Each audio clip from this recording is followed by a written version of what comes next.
बिस्मिल्लाहिर्रहमानिर्रहीम। अस्सलामुअलैकुम। This is Asad Yaqub. अस्सलामुअलैकुम, this is Shumaila Najam. Wow, आज शुमाइला तो वाकई पिंकी लग रही है। हाँ okay, not Shumaila but Pinky Najam. हाँ, you Pinky should Najam. Change your name. Pinky ने आज पिंक कलर के कपड़े पा लेने।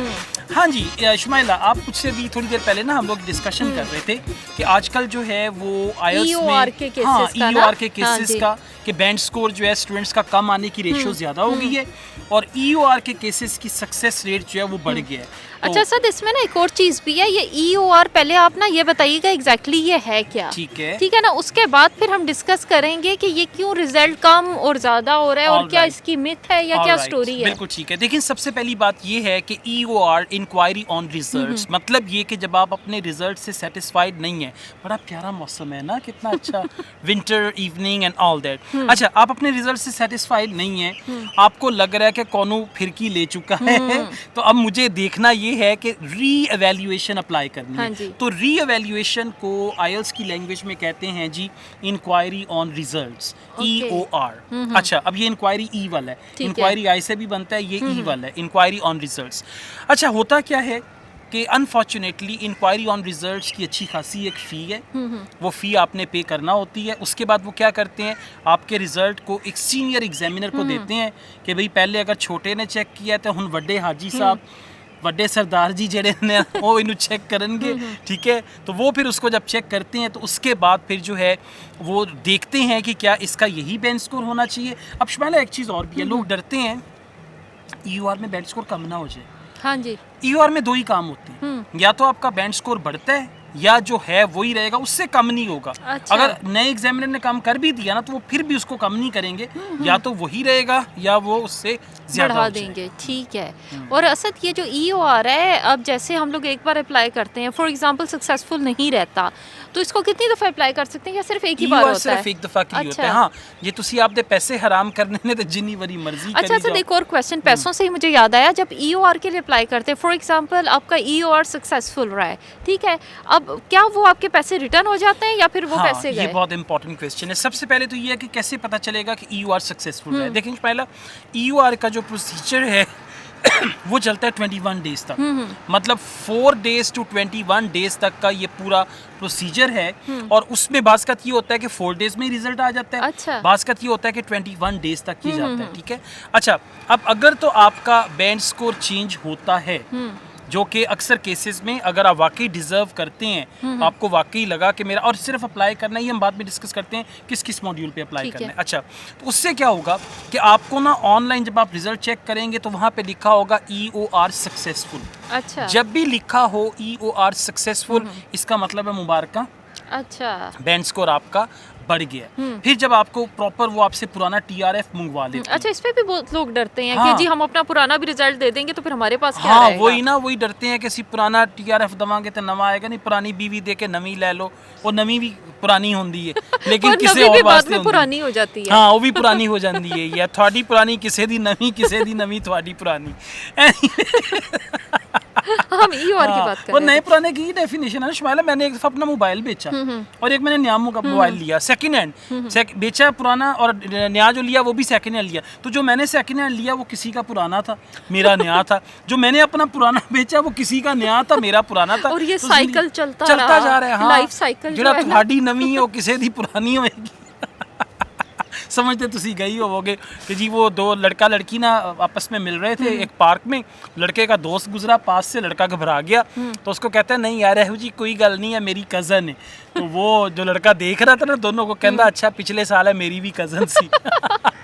अच्छा, EOR पे आते हैं। ठीक है, अब वो EOR जो है आपने किया, रिजल्ट सक्सेसफुल हो गया। पुराना TRF लेने का मतलब ये है कि अब वो आपको नया TRF देंगे। ठीक है, तो उसके बाद जैसे ही आपको नया TRF मिलेगा, आपको वो डिमांड ड्राफ्ट बना के देंगे एक सर्टन अमाउंट का। जितने पैसे आपने पे किए उसमें से शायद थोड़ा बहुत 500 रुपया इतना वो अच्छा। काटते हैं और बाकी पैसे आपको एज इट इज़ वो वापस कर देते हैं, लेकिन माजरत नहीं करते हैं। बेशरम लोग ने ना, वरना बंदा ते हाथ जोड़ के माफ़ी मंगे, वो माजरत कहते हैं करे। हमने आपका जो है ना बैंड स्कोर बढ़ा दिया, आपके लिए इतना काफी होना एग्जैक्टली। चाहिए। तो ये है सारा और EOR। असद, इसकी जो फी होती है वो जो IELTS की फी होती है उसकी हाफ होती है? नहीं शुमाइला, ये अनफॉर्चुनेटली 70%, अच्छा। 60 to 70% IELTS टेस्ट फ़ी है। अच्छा। मतलब अगर IELTS के टेस्ट की फ़ी फ़र्ज़ करें इंडिया में चल रही है 14,000, तो EOR की फ़ी है 11,000। पाकिस्तान में IELTS की टेस्ट फ़ी चल रही है 41,000, तो EOR की जो फ़ी है वो तकरीबन 20-22,000 25,000 अच्छा की। अच्छा सर, एक और बात ना, मुझे एक और चीज़ बताएं कि जैसे ना अभी मैंने देखा था कि कई आपने वीडियोस बनाई हैं जिसमें बैंड स्कोर 1 से 2 तक बढ़ा है। मतलब एक बैंड स्कोर से 2 तक बढ़ना, तो ये बिल्कुल ये अनफेयर सी चीज़ लगती हाँ, है। मतलब या किसी 5 के से साथ 7 हुआ का हो। हो हाँ जाना, जी। 5.5 से 7 का हो जाना, मतलब इसका मतलब ये कि अन्नी पैगी। हाँ जी, तो इस पे कोई एक्शन या फिर वो नहीं होता देखें इस जी, पे कि एक्शन जिसने लेना है, रिएक्शन जिसने करना है, वो दोनों इकट्ठे हैं। कुत्ती चोरां दे नाल रली है।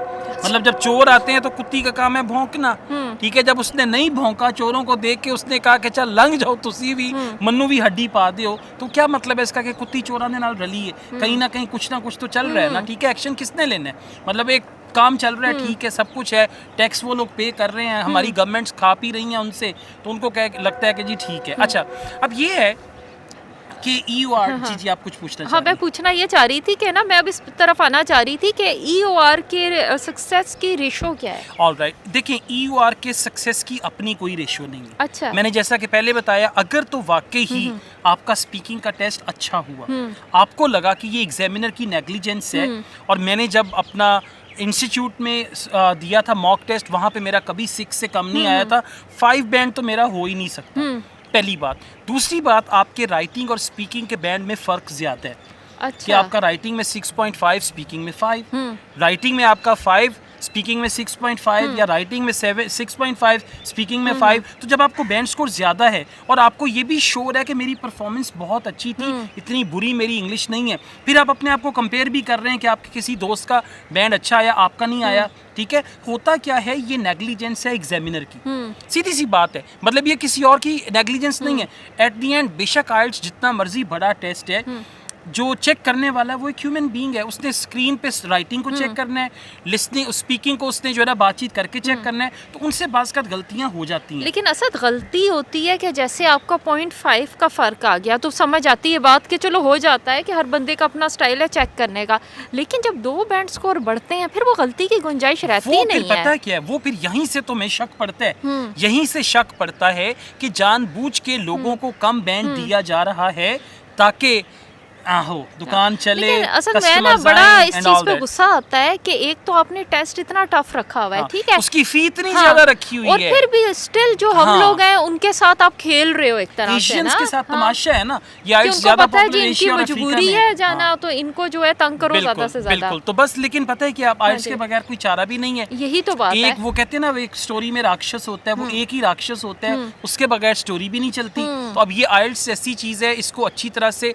ना निगल सकते हैं ना उगल सकते हैं, तो बस इसको रखना है आपने किसी तरीके से। तो मैं यही कहूँगा कि अच्छे से तैयारी करके, अपने आप को, अपनी इंग्लिश को बेहतर करके, और रियलिस्टिकली जितना आपका बनता है ना उतना आप कर लें। मतलब देखे ना, कुछ मुंडे दा सोनी मुंडी कुड़ी दे नाल ब्याह, मुंडी नहीं सॉरी कुड़ी दे नाल ब्याह नहीं हो सकता। एक लेवल तो बात कम मुक जाएगा। हाँ, अगर उस लड़की को किसी की बददुआ लगी हो तो वो एक अलग चीज है। क्या पता लड़की को दुआ लगी हो तो वो कहीं और हो जाए। हाँ, कहीं और हो जाए, ठीक है। तो बिल्कुल इसी तरह से आपका जो लेवल है उसके मुताबिक आपका बैंड स्कोर आएगा। अच्छा सर, एक लास्ट क्वेश्चन ये है कि जैसे कई लोग ना, मैसेजेस मैं पढ़ रही होती हूँ उसमें होता है कि जी बड़े शोर होते हैं, हमारा रीडिंग में बड़ा अच्छा हुआ था, हम EOR अप्लाई कर दें, रीडिंग और लिसनिंग। बहुत अच्छा क्वेश्चन है शमाइला, मैं इसीलिए आपको बहुत पसंद करता हूँ क्योंकि आप क्वेश्चंस बहुत अच्छे करते हैं। मैंने कहा शायद मेरे पिंक कोट की नहीं, पिंक कोट ते ਤੁਹਾਡਾ बहुत चंगा है। ਆਪਾਂ सेल ਤੇ ਜਾਵਾਂਗੇ ਹੁਣ 70% ऑफ, तो मैं भी नीला ले आंदा सी।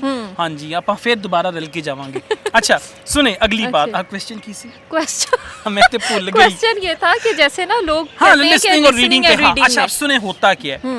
होता ये है कि रीडिंग पे आप लोग इतने शोर फिर रहे होते हैं कि रीडिंग में मेरा बैंड, देखिए पहली बात तो ये है, रीडिंग और लिसनिंग में EOR अप्लाई करने का फायदा नहीं। रीडिंग और लिसनिंग पे EOR अप्लाई नहीं करना। अच्छा। क्यों नहीं करना? क्योंकि वहाँ बैंड स्कोर नहीं बढ़ता, वहाँ पे आपकी अपनी कुछ चवल मारी होती है, ठीक है, स्पेलिंग मिस्टेक होती है और आप शोर होते हो कि मैंने सही लिखा था। होता क्या, नंबर 1 स्पेलिंग मिस्टेक्स। नंबर 2 जो ट्रैप आंसर्स होते हैं ना स्टूडेंट्स वो आंसर लिखाते हैं आप इतने trap हो गए श्योर यानी होते कि, हैं इतने हाँ। श्योर होते हैं कि मैंने आंसर ठीक लिखा। नंबर 3 ट्रू फॉल्स की जगह पे यस नो लिख देते हैं, हाँ। यस नो की जगह पे ट्रू फॉल्स लिख देते हैं। नंबर 4 लिस्ट ऑफ हेडिंग्स पे जहाँ पे रोमन नंबर लिखने हैं वहाँ पे रोमन नंबर नहीं लिखते। नंबर 5 स्पेलिंग मिस्टेक्स करते हैं। मैं तभी तो कहता हूँ ऑल कैपिटल में अपनी लिसनिंग और रीडिंग की आंसर शीट फिल करें। तो लिसनिंग और रीडिंग में अगर बैंड स्कोर कम आया है, आपकी एक्सपेक्टेशन से कम आया है, तो कहीं ना कहीं वो मिस्टेक आपकी है, क्योंकि ये दो बैंड्स हैं जिसको आइल्स वाले भी नहीं छेड़ते। उनको पता है कि ये मैथमेटिक्स की तरह आंसर सही है तो फुल मार्क, आंसर गलत है तो क्रॉस। लेकिन स्पीकिंग और राइटिंग जो है वहाँ पे क्योंकि एग्जामिनर की इन्वॉल्वमेंट जाता है तो उसमें जो है ये इस तरह के मामला हो जाते हैं।